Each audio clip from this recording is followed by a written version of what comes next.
Welcome to Where There's a Wills, There's a Play. My name's Ian. Today I'm here with the solo initial impressions of Emberleaf, the latest game from City of Games, brought to us by Frank West and James Tomlin. It plays 1 to 5 players in 90 to 120 minutes.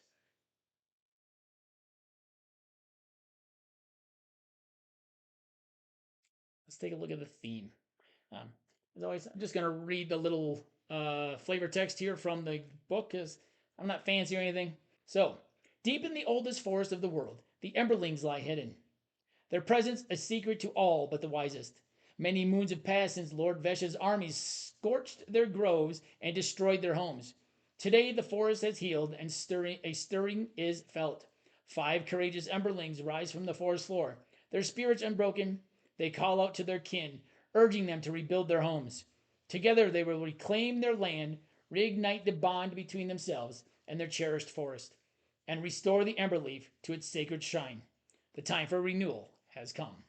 So as far as the theme goes, I think the majority of theme comes through really well. You're playing as one of 5 different Emberlings that have come out to play, which I'll show you here in just a little bit. You're trying to get the other animals of this world to rebuild their homes. There's 5 different buildings they might be building.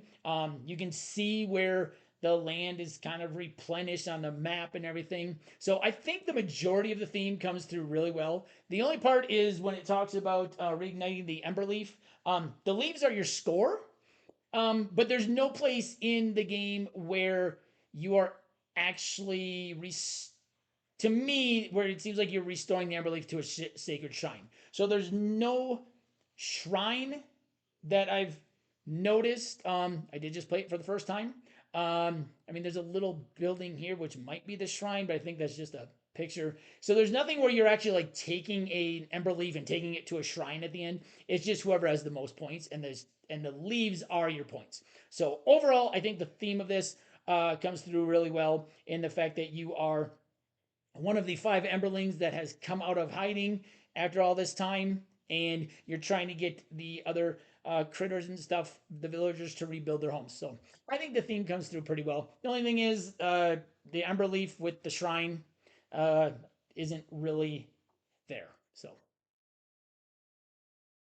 the components of this game. So the components of this game, I guess you should probably go down to the table for this since most of the components are on the table. So we're going to go down to the table for this. All right, so you have a board. It's a 4-fold board. You have these building tiles, which are good thickness of a building tile. You have some really chunky Emberlings here. So there are 4 different Emberlings, or 5 different Emberlings as we stated. So here are your different Emberlings. And they come in all 5 different colors. Well, let me preface, this is the deluxe version of the game. So this has upgraded tokens, and plus I have the bag of many colors. So you get 1 in the base game, you get 1 of each color. If I look real quickly, it looks like the turtle is the blue one. The porcupine is white. The squirrel is yellow. The bird is black, and the fox is red. I did purchase the bag of colors, which gives me all 5 of them in all 5 colors. So I can play as whichever animal I want. That does not matter as far as gameplay goes. So these are a nice thickness, though. You can see those are really nice. And the screen printing on them is really good. This is an upgraded piece. This is a disc in the main game.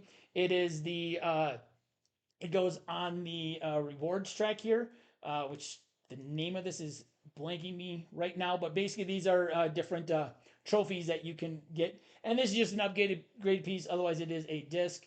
You can see there's some hexagonal tiles, which are just your normal pieces. You've got all sorts of decks of cards here. You've got your favorite cards. You've got your hero cards. These are the solo cards. And then you have your resources.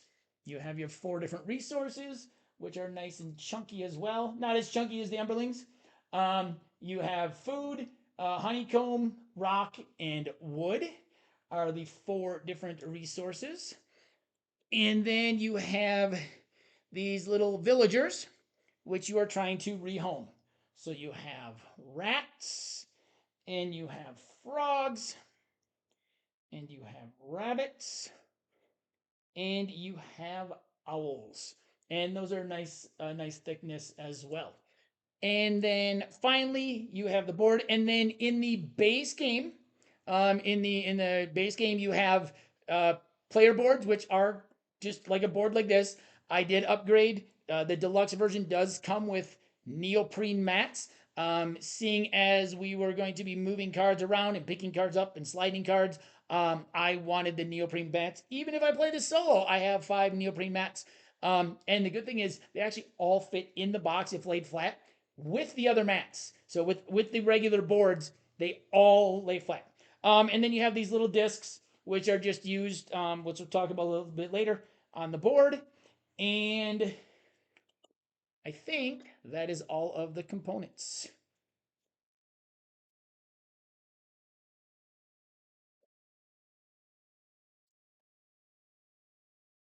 All right, let's stay down at the table here for just a minute for the artwork. So you can see the board has really simple artwork to not take away from what's going on here. You got some paths, you got some rivers, you got some more paths, you got some different areas where you're going to be building your things. You got some just simple artwork on your boards over here, and you have the backs of the cards. So the hero cards have this fire on them. These cards have nice little simple but very elegant artwork on them. The sister cards as well.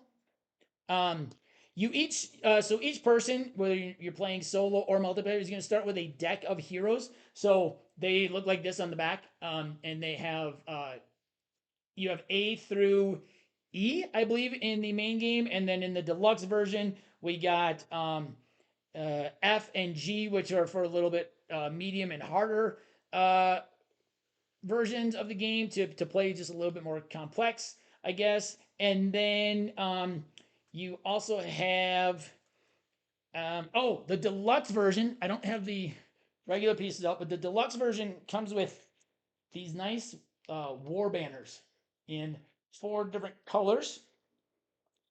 In the base game, it just has cardboard cutouts, which do not look like this. They are just rectangular, so they fit in these rectangular spaces on the board here. So you can see there's kind of this rectangular banner here that fits in there. But these are the deluxe versions. I upgraded to that as well. And you got this nice big bag here. So the smaller bag, there's a smaller bag that comes in the base game that you can put the regular pieces in, but you got this gigantic bag. And then there's a couple of red envelopes that we are told not to open. If you saw my unboxing video, I showed those. And yeah, so sorry, that was for the components. So some of the artwork. This is City Games. Isle of Cats, Race to the Raft, Vidoran Gardens, Isle of Cats Duel, Isle of Cats Explore and Draw. Um, so the artwork in this overall is going to be amazing. I kind of went back to components there for a little bit. So I mean, just the different heroes, just absolutely gorgeous. That one's going to wash out a little bit because it's got some green in it. You got Flint. So these are the starting ones for this deck that I will be playing with next. Oh, that's going to wash out. That's a turtle. Oh, that did not wash out as much as I thought it was going to on the green screen. So there are some of those. You can kind of see some here. We'll show off a couple more. You got Witch. You got Willow. But just absolutely gorgeous artwork, as you would expect from City of Games. Um, so just really cute, but not like cutesy cutesy, but just really nice artwork. And then these cards are just very simple. I do like they show on the sister cards here, which we'll explain a little bit when we set up. Um, it does show what the tile looks like, so you know what the different buildings are. So there's 5 different buildings. You have, we'll show the artwork on these. You have the town hall. You have the boathouse. This one's gonna wash out. These are houses. That's on a green tile. You have markets, and then you have windmills. Okay, so there's 5 different building types that you are going to be adding into your city, depending on how much or what you want to spend on. So there is the artwork. All right, to set up the game, you're going to place out your board. In a 2 and 3 player game, you are going to cover some of these pieces. So some of it says 3 plus, some of it says 4 plus. So a solo game, you play with the 2-player rules. So you're going to just use 3 of each of the basic buildings. I'm trying to think of what there's a difference between those buildings and the other ones. The general buildings, and then you have your fellowship buildings, which is on your fellowship board. So you're going to take 3 of each of the general buildings and just randomly kind of cover those up. You do want to do it randomly because there are reasons why you might purposely put stuff in different locations. Give each person a fellowship board. They get their fellowship buildings, which go on these different places. Once they are built, they will give you some different resources and some different access to some things. You take your villagers and you put the rats here, the owls here, the rabbits here, and the frogs here. You take the favor deck of cards. You deal 5 face up and put the pile here. I've got this set up a little differently than it shows in the book. In this book, it shows the hero cards below, but this takes up less space on camera. So you take the hero deck, deal out 5, and then you have the building board, which has your different buildings on it with their cost. And you have your trophy board. So this is your trophy board that you're going to work down as you accomplish some different things. And then you put your 6 trophy banners, trophy tokens down here. They're just the same 6 every time. So those, it doesn't really matter what order they go in down here. You put your resources near the game board. You take your player and you put them here in this location with the red banner. Each one of these banners, each one of these locations has a different name. And then you're going to take these little tokens, which I think are just called the favor tokens, if I yeah, the favor discs.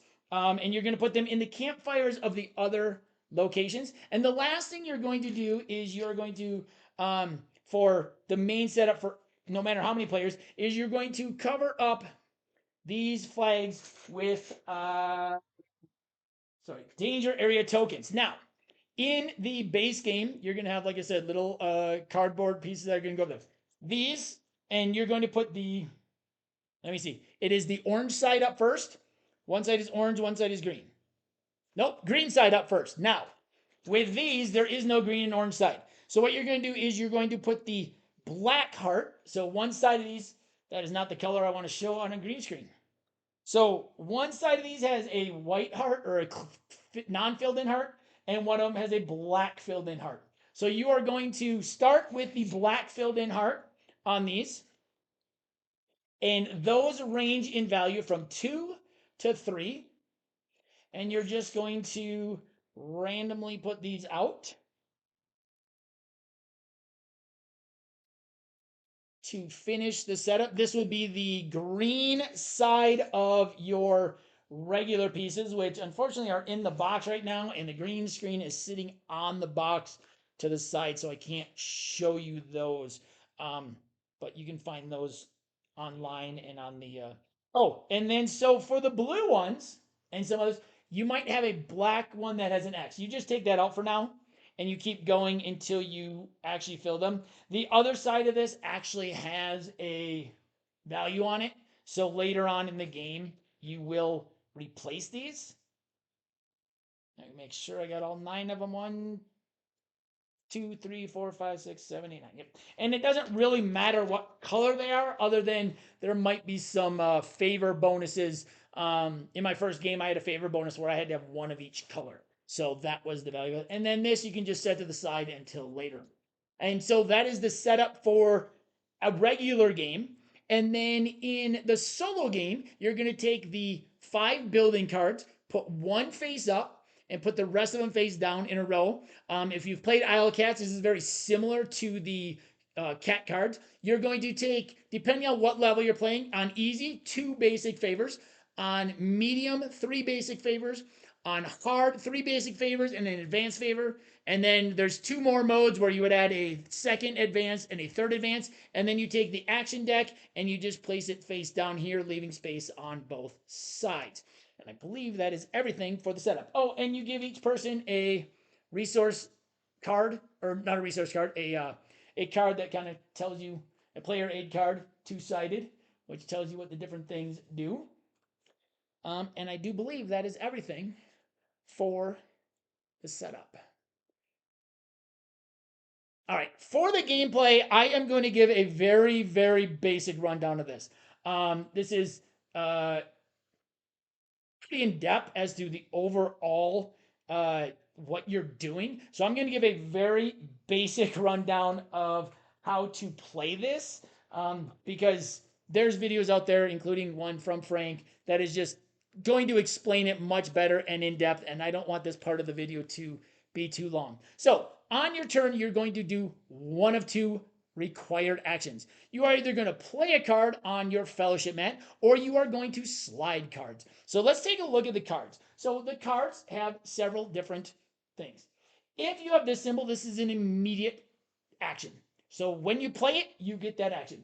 This is an ongoing action. So when you spend at least 1 beehive, you may gather a rock. So as long as it's on your fellowship board, every time you do that, you get to do that. Then there are slide actions. And nope, it's actually not washing up. So this green arrow, if you spend whatever number of wood, you can gather that many food. So that is when you slide. I'll talk about that in a minute. And then you have this action, which is, I don't remember exactly what it's called. It's when the character comes off the board from sliding them. This action with the blue arrow comes off. And let me look it up real quick because I just forgot what the name of that action is. I know what it does, but I forgot the name of it. That's the drop off action. So that is the drop off action. Okay, so the drop off action. So when this card drops off of your board by sliding off the board to the left, you will get this action. So he'll get to build 1 thing. And then there is one more action, and this is the charge action. And what this does is when you charge this card by spending a wood on it, you get to walk 1 per 1 per foot that is in the upper left. Okay, so the cards have some different things on them. They have their abilities, they have their names, their picture, and then let me look because I just blanked on what. The stats. So you might have to stat check. So this one, it's called a stat check. So for every foot. So if you got a lot of cards on your fellowship board that have the foot symbol, you can walk a lot. Okay. So the basics of the game. You are starting your turn, you are playing a card or you are sliding a card. That is required. I don't have any cards on here, so I play a card down. Some of these spaces have some extra things on them, like this says gather 1 rock. This is attack once per sword. This says build 1. If you play a card on there, you can either do the ability on the card or on the mat. You do not get to do both. You'll also see some extra symbols on your mat, and those do count when you're doing those stats checks. So I am here. If I want to move here, you have these danger areas. So I would have to use, I need to use, from here to here is normally 1 movement point. But because this is here, I would need to use 2 movement points. So let's say I want to move up here, and I'm going to, I don't have any resources. Oh, the other part of setup is you get 1 honeycomb tile. So I really don't have any resources. So I want to be able to do some stuff here and kind of move around. So on your turn, you're going to play cards. So let's just say I played this one. I'm not going to play very optimally here. I'm just going to show you some basics. So I'm going to, well, that's not a good one to play. That's a really bad one to play. So let's say I play this one. And this one allows me immediately to walk 1 per foot. So you can see he has 2 feet symbols in his stats. So this would allow me to move twice. So let's say I want to make my way up here. So I could go 1, 2. That is a move that you can make. It's an immediate move. It probably would make more sense to put him down here, because when I put him down here, I would get to gain a rock. and just get some resources going. Okay, so when you play a card on your board, you use its immediate thing. It could have you walk, it could have you do some different things. This one allows you to attack once per attack one per sword. This one allows you to walk one.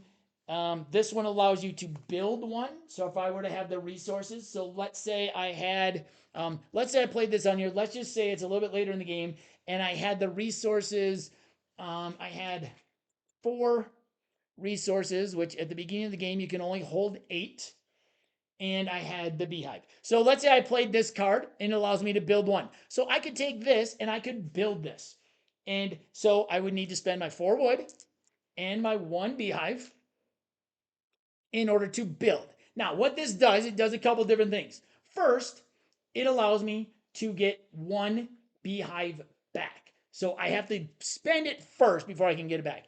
And this token, this tile, allows me to open up 4 more resource spots. So I go from 8 to 12.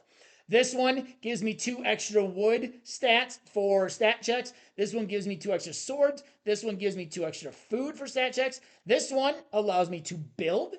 If I'm able to build this and I play a card in here, I could build instead. This one allows me to attack 1 per sword. I'll explain the attacking in just a little bit. So you're going to play cards. Eventually, you're going to have cards on here. And then what you're going to do is your other action that is required, other than placing cards, is you might slide your cards. So when I slide cards, I start with this one, and then I go here, and you slide them one at a time because you have to activate them one at a time. So I'm going to slide him. He has no slide ability, so he's not going to do anything. I'm going to slide him. This guy allows me to spend 1 food to gather 2 wood. So I'm going to spend a food and gather 2 wood. Okay, this is what Frank has described as the card dancing mechanism, because these cards move around and they synergize with each other. Then I'm going to move this. He also has no slide action. So let's say we took another slide action, and I'll explain the sister in just a minute. So the slide action, let's say this guy slides off. So this guy now has that drop off ability, which allows him to build. So when he drops off of the board, if I have the resources, I can build one of my fellowship tiles, or I can build one of the general buildings. And that is how you are doing stuff on your board and the different actions that you can do.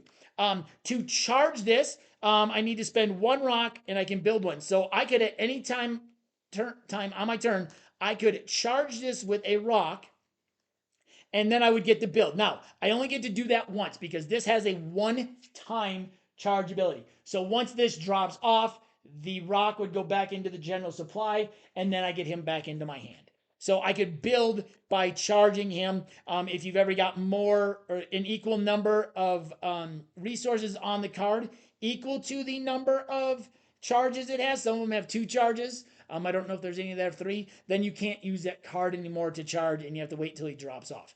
So those are how the different actions work on here. Now, when you build a building, you are also going to place a villager. What this does is this gives you some extra abilities, some extra cards. So the rats are going to give you, the first one for each is a campfire. And what that does is that allows you to choose another hero. Then on the rats, you get like wood, and you get favor cards, and then you get points for favor card, or for how much wood you have, or points for favor cards. So they're working with wood resources and favor cards. The owls are working with attack, and also the number of banners you have. So the number of these that you have. The rabbits are working with points. You get some favorite. They do a little bit of everything. You get some honeycomb. You get some points in depending on which one you take, and you always have to start from the left and work your way right. And the frogs have some food on there. They have some spots where you can place extra workers. So when you play a tile, you are going to place a worker. I'm going to start with my owl because I want to be able to increase my attack ability, which I'll talk about in just a second. So when I do this, it unlocked another hero. So I'm going to look at the heroes. I'm not going to pick ideally here. I'm just going to pick one. Let's see. We're going to take this guy because this guy allows you to attack anywhere once per turn. Normally, you have to attack in a space next to the opening you are in. And then when he drops off, he can attack everyone. Everyone gets to attack at 3. So that's everyone gets it. So that gets added into my deck. And then end of my turn, this flips over. So on your turn, 2 possible actions. Place a card, slide all cards. The optional actions are to charge a card or to promise favors. So this little token here, you can promise a favor. Let's say there's a favor up here you really like and you think, you know what, I want to work towards that. You want to get it early so you can work towards it. You can take this favor token. You can take a favor. I'm going to promise that I have at least 1 windmill and exactly 3 clearings. And you just take this, you place it below your mat. Don't really have space for it. Let's put it over here. So you can see that's a favor that I have. You can get 5 favors from the board. Now, I talked about attacking. So these danger areas are not beneficial for you because I need to use 2 walk movements in order to do that. The sister does not. But what I can do is I can attack. So there was some cards that says attack 1 per every, let's see, do I have a good one? No. Yes. So this one is attack 1 for every sword. So let's say I had Roar on here, which has 1 sword. Well, I guess Flick is already on there. So I'm going to play Myra. And Myra has a sword. So I get to attack 1 per sword. This has 2. So I have 2 swords on my board. So I can attack 2. So I can attack 2. When I do, I get to take this and I get to move my token to the 2. I get 2 points. Around the board, you're going to see some different bonuses you get. The first person to go past that activates it for everybody. It does activate for everybody. This just simply replenishes, discards and replenishes the favor cards. This you get 1 rock for every 2 favor cards you have. This you get to home another villager. This you get a beehive. You get 2 points for every area that you have a villager in. This one lets you home another villager. And I have to look on this one because I did not get that far. It's an action point, so maybe it allows me to activate. Let me see what that one does real quick. In turn order, all players may trigger 1 on-play skill of a hero card in their fellowship board. So you get to activate one of your on-play abilities. So that is how you attack. Now, when you attack and you get this, you get to move this down. In a 2-player game or in a multiplayer game, you're going to move it down to the spot you want, and even in a solo game. So you can get some resources. So you see here, I get 2 wood or 2 food. Well, let's say I want wood because I want to build something that has wood. Or food because I want to get this in here because it allows me to do some stuff. Whichever one you want. And then as you do this, as you gain these, this is one way to move this down. And then once you get down to the bottom of this, you get to take one of the rewards here. So this one allows you to home another villager, but everybody else gets 1 rock. So most of these are very friendly for other people. This one gives you 5 points and 4 wood, but everybody else gets 1 wood. There is one that is the selfish one, and this one simply gives you 8 points and nobody gets anything else. So you will get those, and if this is at the bottom, you put it back to the top. The other way you can get these trophies is if you place the last tile in an opening and you fill it up. So the game ends once all the game end triggers once all 6 trophies have been completed, which could be all 6 openings are filled or some combination of openings being filled and the number of times you've made it down to the bottom. I think that is everything. I'm sure I missed something, but that I believe is the basics of the gameplay. Now, for the solo mode and the sister, she is simply going to flip this over. And this is, she's going to score on this based on what you have at the end of the game. It's also going to give her points during the game. During the game, she's going to flip over an action. Her action, so the sister, all the cards look the same. This is the sister. And it has some different things on here. It also might have her endurance, I think it is. Basically, that's how many turns she can take before she rests. This one has none, so she's going to get an extra card before she rests. So she is going to take away flavor or favorite card number 4 and favorite card number 2. If this one comes up, this one has 2 endurance. At any time, if you flip over at the beginning of her turn, if she has 5, she actually rests for that turn. I'll explain that in just a minute. This one, she's going to build a windmill and build a market, but it takes her 2 endurance because she's building 2 things in an area. She can also gain the attacks. So let me find here for a travel. So this one says travel 2. Now she ignores these. So travel 2 means she goes here and then here. So she would travel 2 spaces without worrying about anything else. When she attacks, so this one says attack 7. Okay, so attack 7 means, so she's going to travel to me, and then she's going to attack 7. Let's just pretend I was here so that she just stays here. So when she attacks, she is going to attack at the one that is the highest point. Now, attacking 7 early on is actually not bad because these are not worth much points. But later on, let's see if I can find one that is much higher points. Does not look like it. So the backside of them,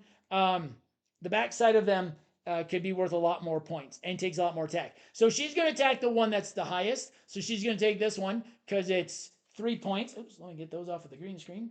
Because it's 3, and so it's 3 points. So she would move on track as well.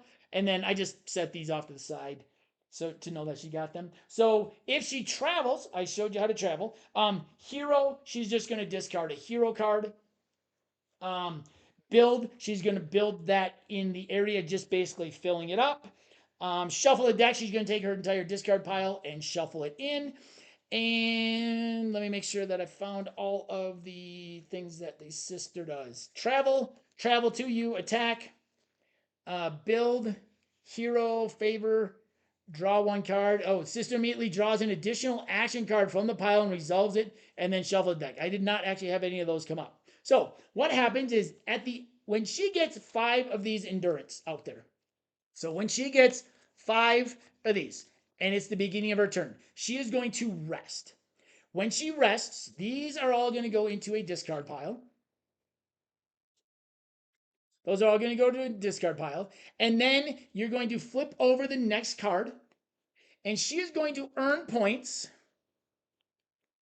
for every star, every point that is on the stars here. So this one has 2 total. These ones have 0 in the stars. So she's going to earn 2 points. At the end of the game, she's going to earn 5 points for every one, very similar to Isle of Cats if you played that. 5 points for every one of these that you have a villager in. So for every market you have a villager in, she's going to get 5 points. For every house, she would get 4. For every boathouse, she would get 3. For every town hall, she would get 2. For every windmill, she would get 1. And you obviously shuffle these and randomly place these at the beginning of the game. She also has these 2 favors, like I said before. She's going to get 2 points for every war banner I have. And then this one would give her 3 points per market I have. So I want to maybe stay away from markets because it's going to give her points. So that is how the sister plays. And then if the sister triggers the end game, because you go first, the game is over. And I think that is everything. I'm sure there is something I missed. I think I got the basics. Oh, the war banners. So when you get down to the bottom of this the first time, pretty sure, do not, let me double check this because I'm pretty sure it's when you get down to the first time. Then what you're going to do is, so yeah, when you get down to the war banner track, you're going to return any of these dangerous areas back to the bag.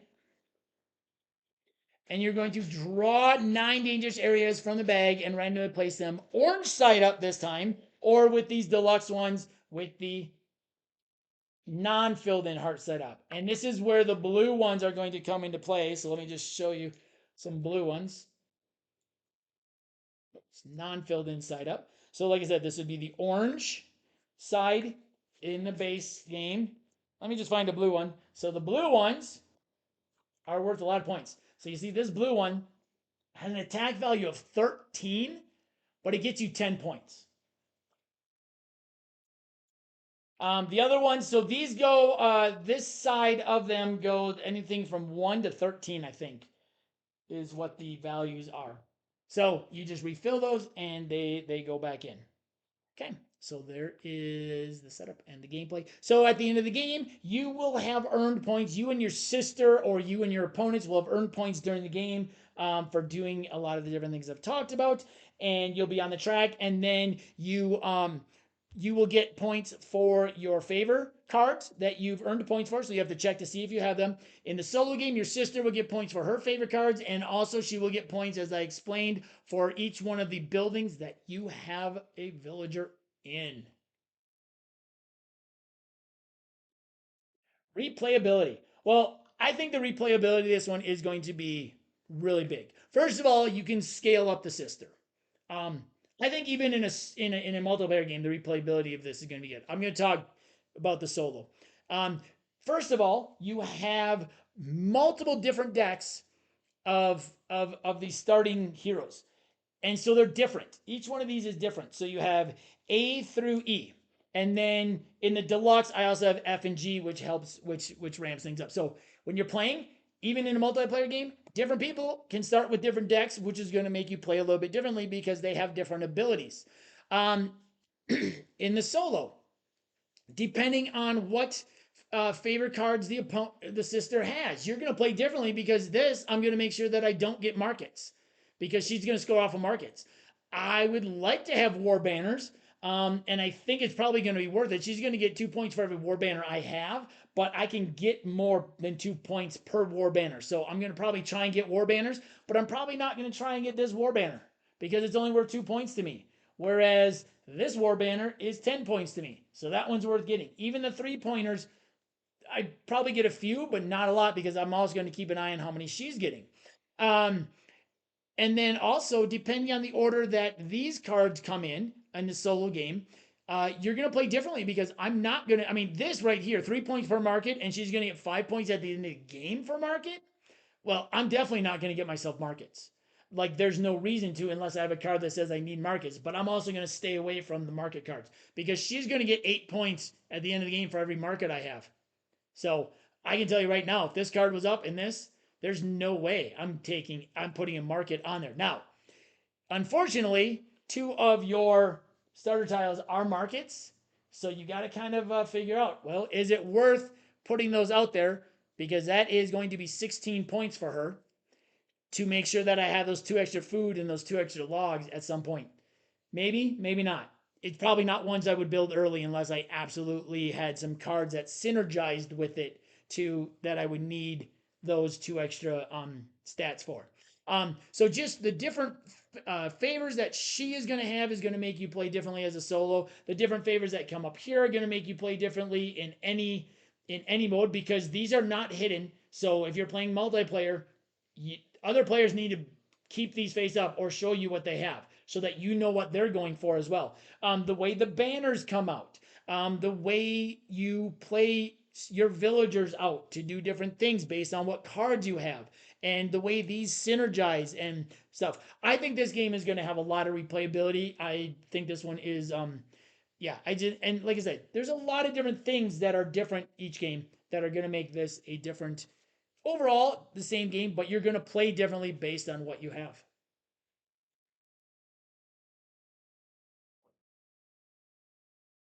Final thoughts. I love this game already. The card dancing mechanism where you are placing cards, sliding cards, cards are dropping off. You're getting all these different abilities depending on where you place them, when you place them, what you do with them. I love this. The tile laying aspect, I really like the resource management. I always like a good resource management game, tile laying game. So those are 2 of my favorite things. I've just loved everything from City of Games. Isle of Cats is my number 2 polyomino game of all time. And the sister opponent, that's really good. Race of the Raft, really great cooperative game. Has a really good solo mode as well. Isle of Cats Explore and Draw, really good version of Isle of Cats, smaller version of Isle of Cats. Vodoran Gardens, a much lighter, smaller game that plays pretty quick. So I just really love City of Games has really kind of come up my list in the last year for publishers. I've liked every game I've played from them. I'm very interested in Isle of Cats Duel as well, to maybe give that a shot with Stacy. But I really like this game. The sister AI is very easy to run, as she is in the other City of games. I really like that it's still the sister, so you can kind of see, like, when I put my stats in BG stats, I just have the sister with City of Games, and then so I can see how I do against her in all games. Um, yeah, I this game, it's just, once again, it's something different. This card dancing where you're sliding cards and moving and around, and you're placing them, and you're getting bonuses for different things, and trying to figure out that puzzle of where am I going to place it so that I can maximize it. I had several turns that were not optimized. I had several where I had a drop off that allowed me to build, and I didn't have the resources to build. So it was not a very good optimization, especially since you do the top left, the bottom left, then you go column by column, top, bottom, top, bottom. So if something drops off before you get to something where you need to do a stat check on, like, attacking, like, oh, that dropped off. I no longer now have enough swords to attack. I needed 8 swords. I've only got 7 now. I didn't plan that very well. So I don't know. I really like this game. Um, it's just it's very interesting. Like, a lot of it is very familiar. Resource management, very familiar. Tile laying to fill in spaces, very familiar. It's this card dancing mechanism that is really, really cool and very unique. And I really, really like it. I can't wait to play another game solo. Maybe I can get Stacy to play it. There might be just a little too much going on, but I think she might enjoy it. So we will see. But yeah, from me, this one is a great game. This one is another great one, from City of Games. Uh, I really, really enjoy it a lot. It is going to be one that, barring it will actually fit on my desk in my den, will be one that comes out and sits out there for a while so I can play it several times. I can see me, even though it's a little bit longer of a game. Once My first game took me about an hour and a half. But I was also double checking things a lot. I wasn't clear on the charging. I went back and watched Frank's video to figure that out. I now understand it. And, like, this is a game that I will play multiple times. I can see myself, even after not a long day of work, not when I'm coaching, but a regular work day, when I'm home at a normal time, sitting down and playing this at night. Playing it on the weekends. So yeah, I really enjoy this one. Let me know if you've played this. If you're excited about it. This was on my top 10 most anticipated games for this year, and yeah, this one works for me. This one works. This game is so much fun already. I can't wait to play it again. I'm gonna shuffle up the sister cards and play again. So there you have it, guys. There is Emberleaf by City of Games. Really cool card dancing mechanism. Other than that, resource management, tile laying, the figuring out which villagers you're going to place and when, is all a lot of fun. So let me know if you've played it. Let me know if you are anxiously awaiting it, and what you think about it. Yeah. So once again, this has been Where There's a Will, There's a Play. My name's Ian, and I'll see you next time at the table.